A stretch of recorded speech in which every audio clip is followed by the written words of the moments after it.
冬菇嘅香味，加埋木耳嘅爽脆，同埋啲薯粉嘅好滑好滑，哇！又有酒嘅香味啦。大家好，今日同大家分享個碗仔翅啊！聽到個名係咪好好聽呢？其實都係薯粉湯嚟嘅，我覺得，只不過係佢用啲材料唔同咯。佢用係粉絲啦、木耳啦、冬菇啦，同埋瘦肉。碗仔翅，我諗呢，佢就係用粉絲當魚翅啦。大家有魚翅嘅可以用魚翅，我冇魚翅，我就用粉絲嚟代替啦。木耳、冬菇我呢啲都係乾貨嚟嘅，提早個鐘頭將佢浸軟啦，跟住依家就嚟切絲啦。首先切冬菇先啦，豬肉等陣切啦。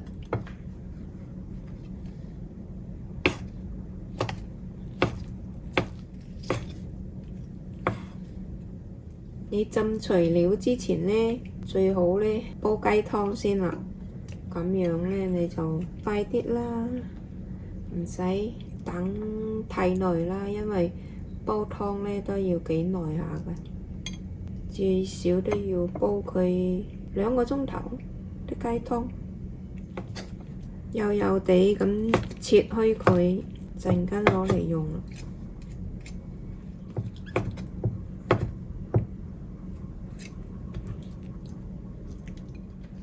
木耳啦，我呢度浸咗3塊木耳啊，好大塊。呢隻呢係白貝木耳，佢木耳有好多種嘅，有雲耳又分好多種雲耳。木耳都係切絲，係咪啊？啲木耳真係好大塊。乾身嗰時呢，睇到嗰個貝呢真係白色嘅，有細未晒嗰隻啲毛，細嘅毛喺度。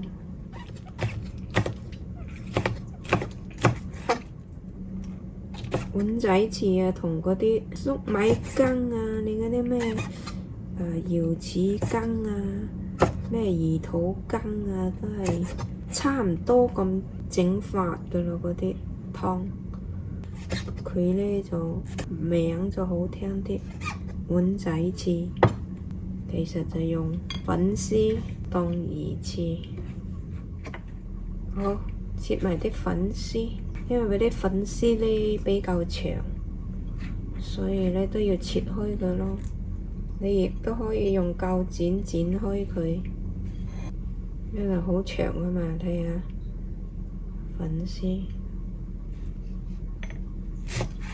大概切佢2-3刀咁啊，哇！跟住切埋啲豬肉啦，粉絲唔使浸好耐，10零20分鐘佢都變晒身㗎啦，凍水浸得㗎啦，唔使用熱水㗎。嗰啲冬菇、木耳都係，我都係用凍水浸。你有新鮮菇都可以用新鮮菇嘅，但係呢嗰啲冇咁香咯，冇呢隻冬菇咁香咯。木耳可以用新鮮嘅。好，切下啲瘦肉啦，瘦肉我用1半都夠啦，唔使用咁多。我用呢個瘦肉呢係豬展肉，我留返1半攞嚟炒嘢啦，就係切呢半啦。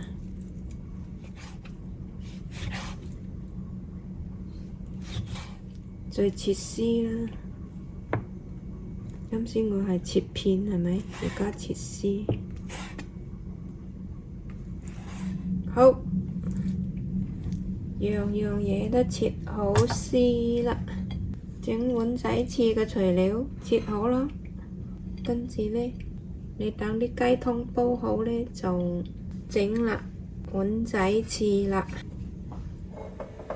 我哋將嗰啲切好嗰啲材料拎過嚟，雞湯你煲好呢，就要隔細嗰啲渣佢喎，嗰啲雞骨啊、豬骨啊嗰啲渣你都要隔晒佢啦。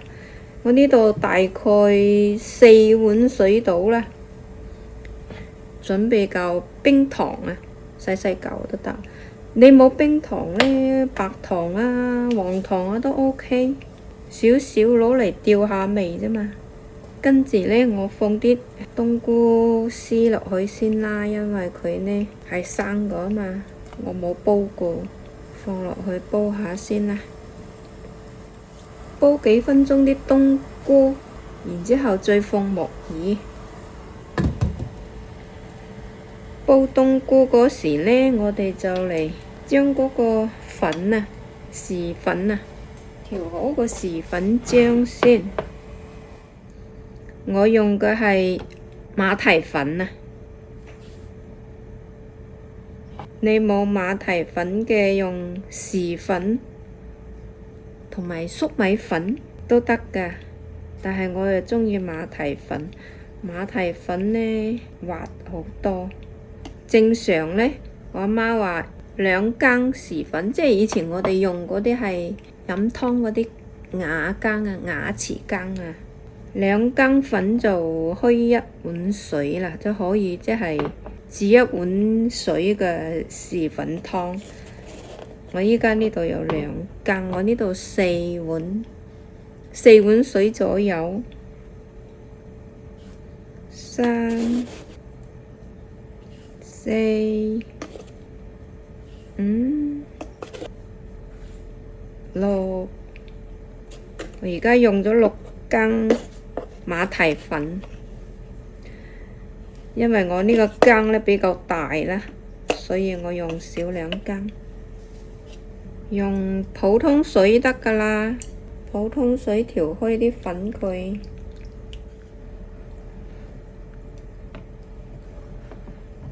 要將嗰啲粉呢攪溶佢啦，因為仲有啲一粒粒㗎。係啦，而家再放啲木耳落去。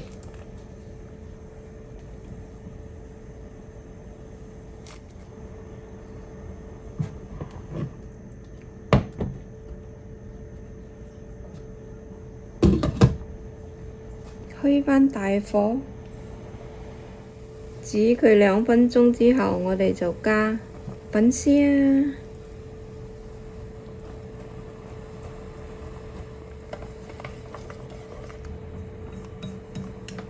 跟住豬肉，放少少鹽，放少少酒。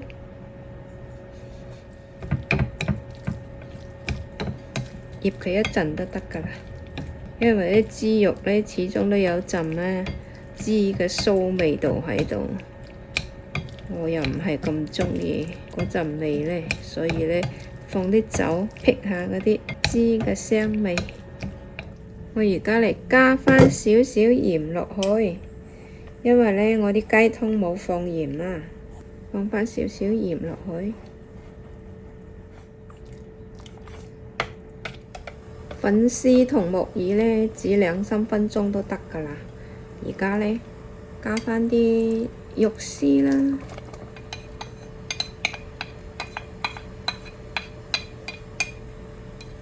唔鍾意咁多肉嘅，放少一半啦。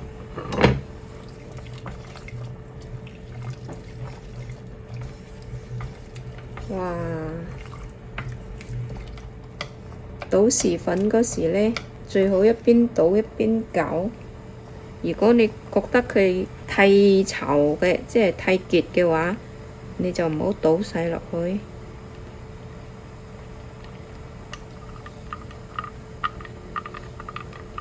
你調粉漿嗰時呢，因為佢會沉澱㗎，你倒落去嗰啲湯之前呢，最好攪下個底啦。滾啦！依家可以倒啲粉漿落去啦。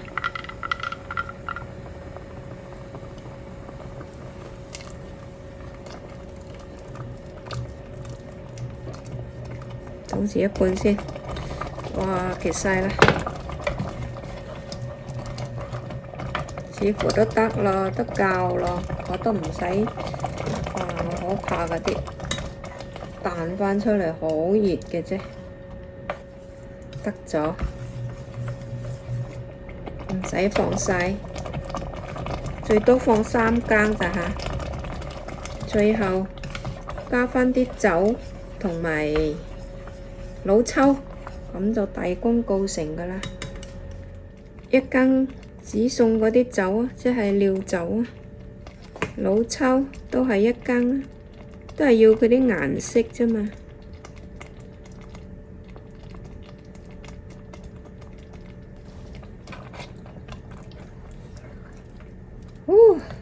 得咗。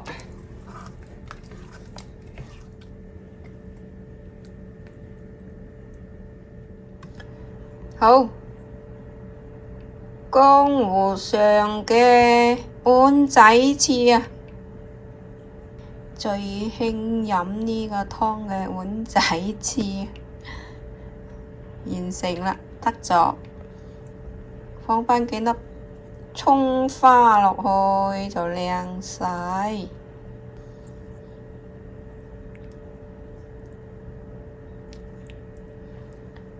碗仔翅。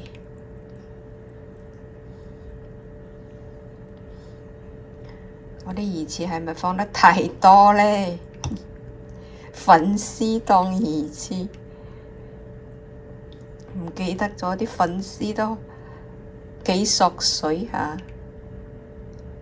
試下味先。